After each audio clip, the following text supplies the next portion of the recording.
Chers téléspectateurs et téléspectatrices de l'océan du Congo, bienvenue dans votre émission. Aujourd'hui, nous allons vous parler de la francophonie. Nous savons que vous êtes très nombreux et très nombreuses partout, ici à Kinshasa, dans le monde entier, en train de nous suivre en ces temps vespéral. Nous vous espérons que vous êtes toujours là, à l'écoute de nos émissions qui se passent tous les jours aujourd'hui.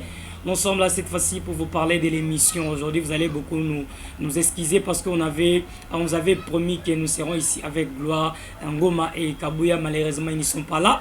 Je suis seul ici sur ce plateau. Nous souhaitons juste que vous êtes bienvenus dans cette émission qu'on verra. Nous allons vous parler aujourd'hui des Jeux de la francophonie qui sont organisés ici dans la ville-province de Kinshasa depuis 1974. La RDC n'a jamais organisé un tournoi international à part celui organisé en 1974. Le combat du siècle qui a opposé Ali Mohamed et Georges Foreman. Aujourd'hui, c'est un grand plaisir pour tous les Congolais de voir l'organisation du jeu de la francophonie se tenir ici en RDC. Un coup de chapeau au commandant suprême de la nation, le garant de la nation, M. Félix Tshisekedi Tshilombo, pour tous les efforts qu'il a fournis ensemble avec les gouvernements pour que ce jeu puisse se tenir et que ça puisse se passer dans l'amiable ici, dans la ville-province de Kinshasa. Nous avons eu des doléances venant des différentes provinces concernant la tenue de ce jeu et de son déroulement. Il y a beaucoup de Congolais qui sont en train de se plaindre, ceux qui restent à l'intérieur du pays. Normalement, les jeux devraient se tenir partout dans toutes les provinces, mais comment ça fait-il que les jeux se déroulent seulement ici à Kinshasa?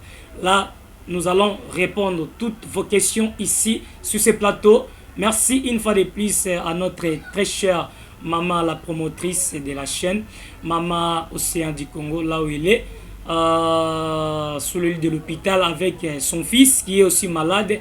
Nous les souhaitons tous une très bonne guérison, que Dieu le garde et qu'il le guérisse.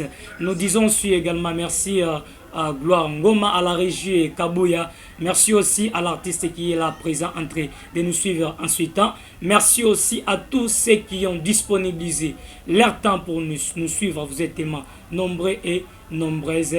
Nous vous souhaitons une sympathique écoute pour cette émission. Aujourd'hui, nous allons mettre l'accent sur le jeu de la francophonie. C'est pour la toute première fois que la RDC organise ce jeu. Je crois que c'est un tournoi international. C'est la deuxième fois que la RDC saisit l'opportunité d'organiser ce tournoi international après avoir organisé celui de la boxe organisé en 1974. Les combats du siècle qui a opposé Mohamed Ali et Georges Foreman. C'est un plaisir pour tous les Congolais de notre siècle aujourd'hui de vivre cette compétition très attendue ici en RDC. Beaucoup ont voulu organiser cette compétition, mais ils n'ont pas saisi l'opportunité. Mais avec le président Tshisekedi, nous voyons que tout se passe très bien ici.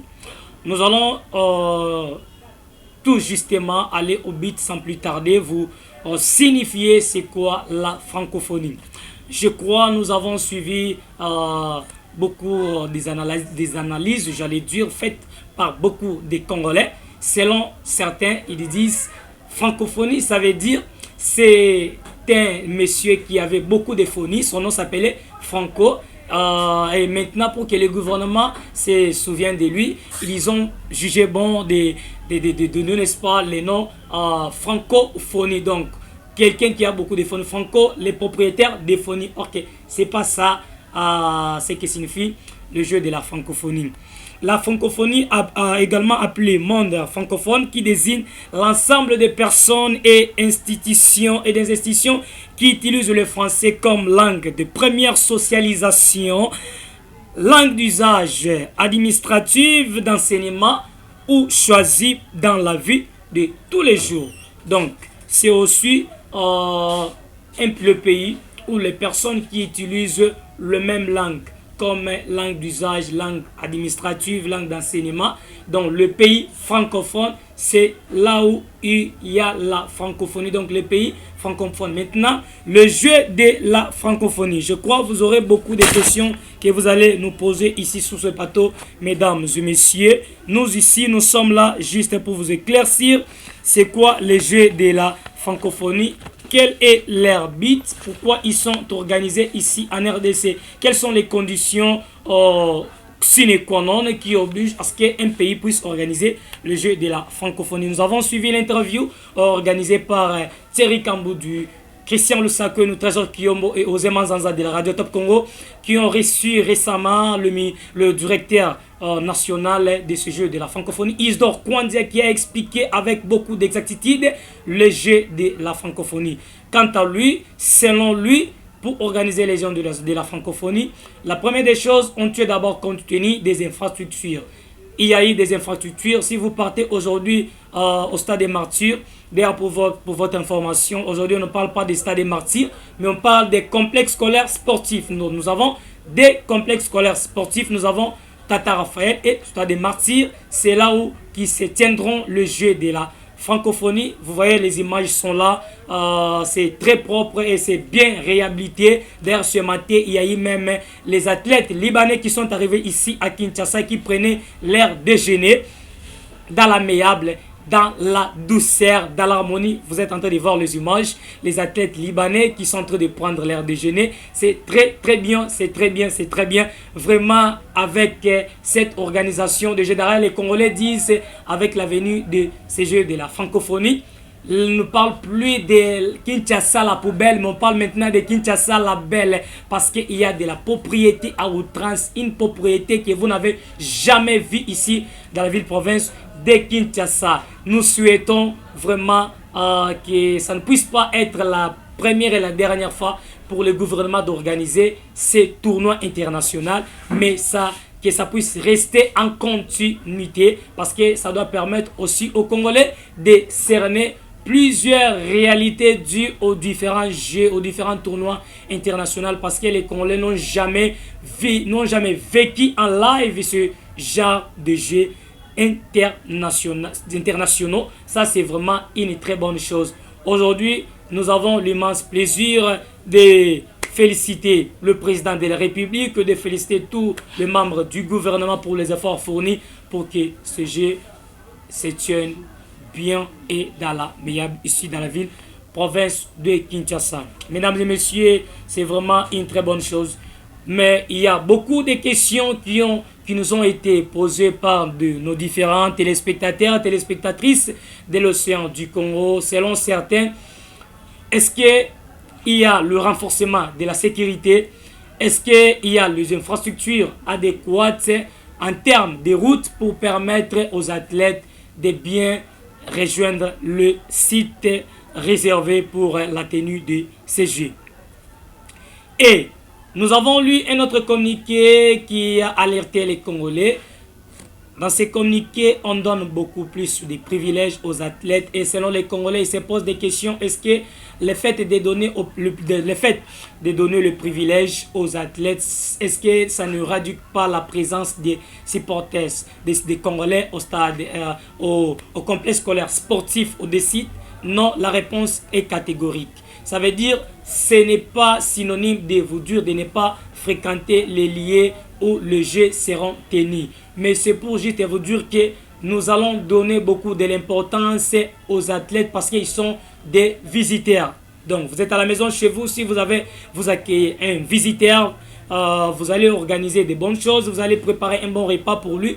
C'est ce qui s'est passé. Aujourd'hui, les Congolais se demandent, est-ce que le temps congolais, pourquoi il se donne seulement force en âme et conscience, il fait des choses de manière, je ne sais pas comment les qualifier, mais selon eux, il se donne beaucoup plus au jeu de la francophonie. Pourquoi cette volonté n'est pas manifeste à tous les domaines de la vie? Parce que si cette volonté s'est manifestée à tous les domaines de la vie, peut-être que la vie sociale aura peut-être changer, peut-être que les Congolais pourraient peut-être se retrouver. Et le fait de donner seulement des privilèges au jeu de la francophonie, est-ce que cela ne signifie pas que l'État congolais n'a pas la volonté de faire autre chose en termes de différents domaines?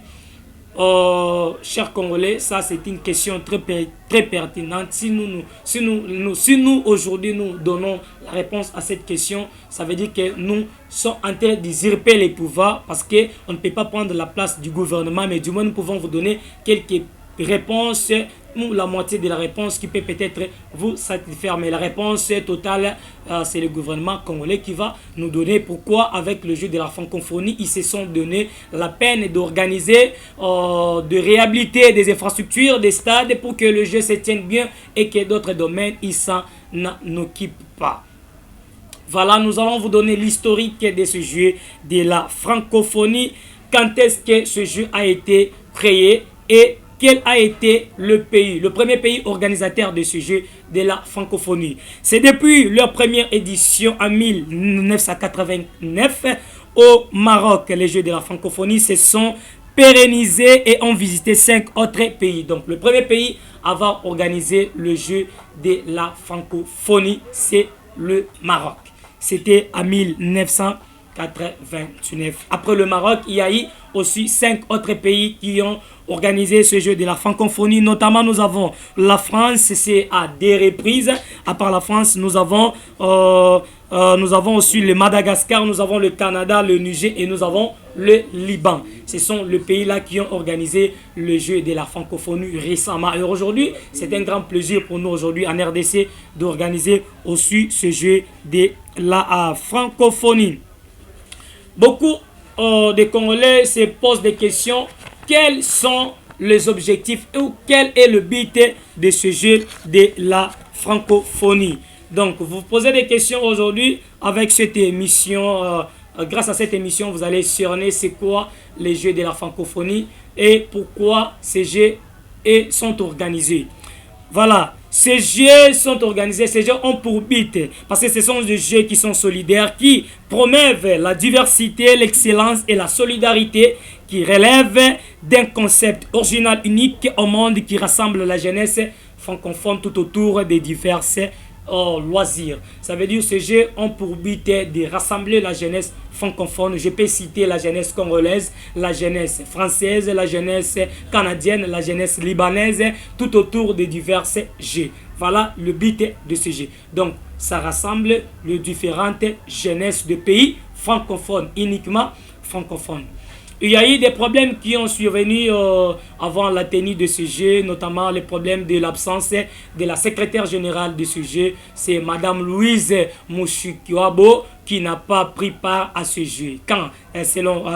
Qui, selon lui, devrait d'abord avoir l'invitation. Mais selon le gouvernement congolais, les agissements du porte-parole, Patrick Mouyaya, le ministre de la Communication du gouvernement congolais, il a dit qu'elle est l'organisatrice de ces jeux. On ne peut pas lui donner l'invitation. Nous vous rappelons que Madame Louise Mushikiwabo, la secrétaire générale de ce jeu de la francophonie, est l'enfant chéri du président Paul Kagame. Et aujourd'hui, elle n'est pas ici avec nous au Congo pour la tenue de ce jeu de la francophonie.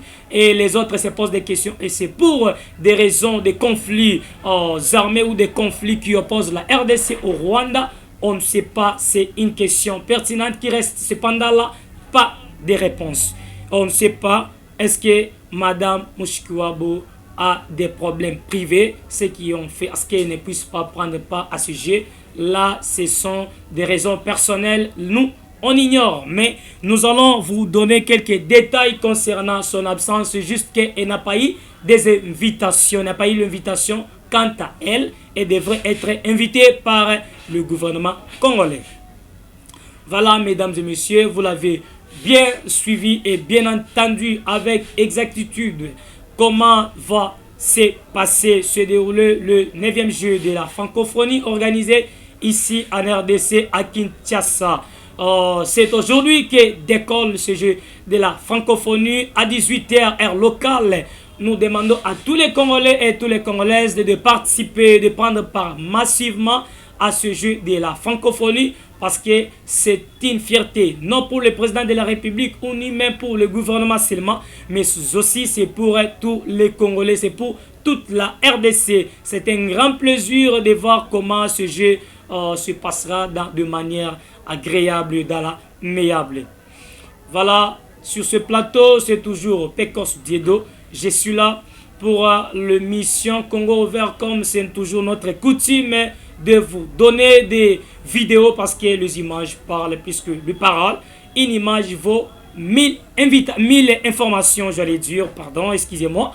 Le caprice de la langue, vous le savez très bien, ça peut arriver dans la bouche, le verbe se bouge. C'est vraiment ce qui signifie même que le pays est en train d'aller de l'avant. C'est un pas déjà pour le gouvernement congolais parce que organiser ce genre de jeu, ce n'est pas vraiment une simple affaire, c'est vraiment très ardu.